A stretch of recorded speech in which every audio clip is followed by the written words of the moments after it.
Hey, what is up, lawn care community? Welcome back to the channel. Thank you for stopping by. In today's video, I'll be doing a full review of my newest snowblower, the Toro Power Clear 721E. If you had seen my other videos on the Toro machines, I've had the 18-inch, I've had numerous of the 18-inch models, and I also had the 721R in previous seasons. And one thing I will say is that the E definitely is a slight upgrade from the R. I haven't used the electric start per se, but this machine is actually updated with a few things that are different from last year's model. And so I'll be taking a walk around this machine and showing you some footage of me using it. A little disclaimer about me using it on my own property. I was out the last 2 days, all day. So my property was not the greatest. It was like caked on. Some people walked over it and whatnot, but still some great snow blowing content.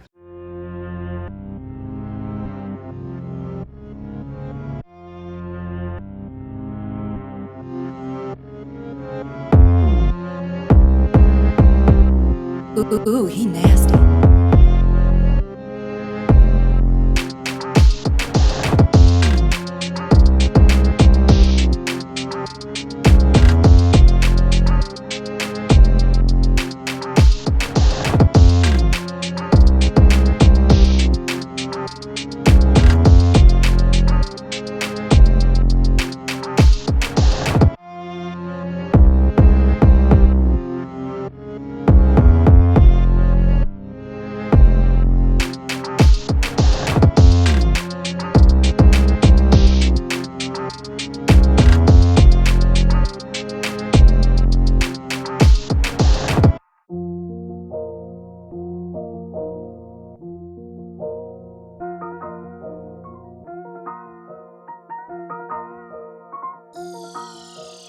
Ooh, he nasty.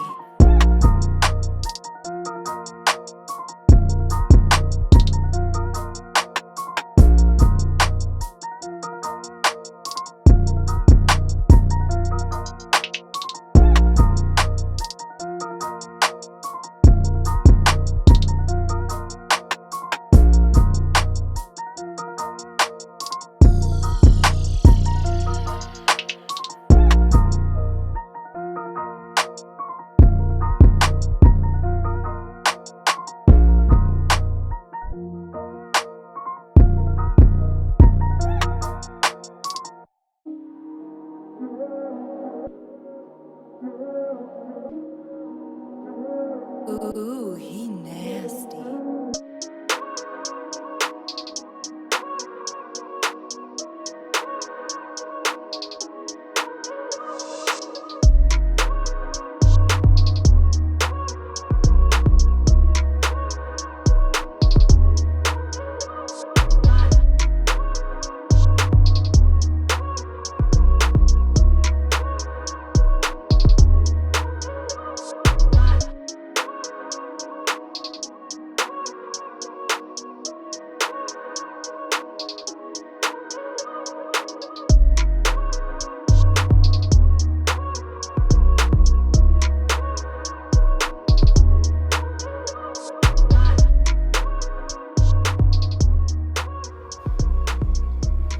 Okay guys, here is the Toro Power Clear 721E. Boom. Now, the first difference that I see is that they made the body a little bit more compact and squared. The last version of this 21-inch Power Clear, and like I said, mine was the recoil start, the 721R. The E, obviously, it has the electric start. Oops, sorry. It has the electric start down there with the little plug. Get you in focus. That plug for the electric start. Boom, press that button. And then here is the recoil start for this electric machine. And the recoil is what I use while I'm out servicing my properties. So, like I said, first thing I notice is the body. And second of all, what I noticed is this blue handle here actually just adjusts. It just opens and closes the chute. I know, somebody drop a comment if you can. If anybody knows the name of the unit with the little blue handle up here that will actually turn the head. Now, to turn this head, it's manual and you just pull it like that. For me, working, this is better than the electric head swivel because this just has less chance of breaking. This is just bolted, easy, boom, grab it and turn. So once again, guys, this is just like a squeeze and let go, squeeze and pull to open, let go, squeeze and push to close. That's all dandy. So the next difference that I see in the 721E or this updated model of Toro, well, look at those bad boys, murdered out hubcaps. Oh yeah, rolling in style, so when dirt hits it and it fades, the white won't, you know, the last year's model was white, so dirt will show up and just make a mess. So this just looks clean. I mean, from afar, it looks really slick. Now, the other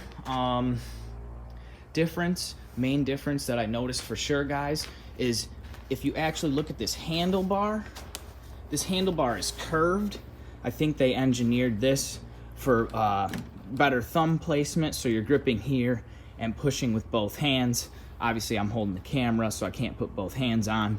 But I believe that the recoil start was more in the housing of the last unit, and this one is it's a bit more free flowing here. So I'm gonna turn the machine and go through a little bit more of it for you guys because I just love sharing this. And real quick here, for some reason on this side, power propel. So hey, it is what it is. The last and final biggest difference I've seen between the older model or the 721R and this 721E is that they used the same key system as the 18-inch. So they incorporated that into now their bigger and better machines. So that is the key to run the machine. Clicked all the way in. You actually could hear a double click, I think, but one out will stop the machine. All the way out will stop the machine, but all the way in to start it. Choke, fully on, choke off. That's the primer. Press that to prime the machine, obviously. But I really like how this looks. It's tucked away nicely. With the exhaust being here, it actually keeps this section of the machine like clean and dry because it's constantly warm right there. Now, speaking upon that, of having everything stay clean, that yellow is the oil. And I really like what Toro did on this model. I think they made things a little more user-friendly. Really efficient machine. I'm just gonna tip it back here. We're gonna take a look under here. Now guys, look at the, I mean, I really use these machines. Like we really use them. I was out here for 2 straight days and look how frayed. Look, it's like frayed because that's how bad the blade got. We were hitting so many chunks of ice. Oh, here we go, guys. Look at that. See that circle right there, this little hole? That is the wear mark on these rubber blades. So for anyone using a Toro snowblower, you look at your rubber blade, okay, and there's this small hole. Once the blade, so technically my paddles are still fine because although they're frayed and I hit a bunch of ice, my wear mark is good because it hasn't worn past a certain point, and that would prevent the blade from scraping properly if it was just up higher. So Here is, this is a bit difficult to see because everything is black on this machine, but this is the scraper bar. So the main two wear parts you're gonna have on this machine are the paddles and the scraper. Those are the two things that are constantly going through the snow. Man, look at that text too, on the font, I mean, on the front of this machine. This machine just really pops. I really enjoy how this machine looks and runs. I don't really have anything bad to say about it. Obviously I have small little ins and outs I would change, but if this video was helpful for you guys, please leave it a thumbs up and leave a comment, all that good stuff.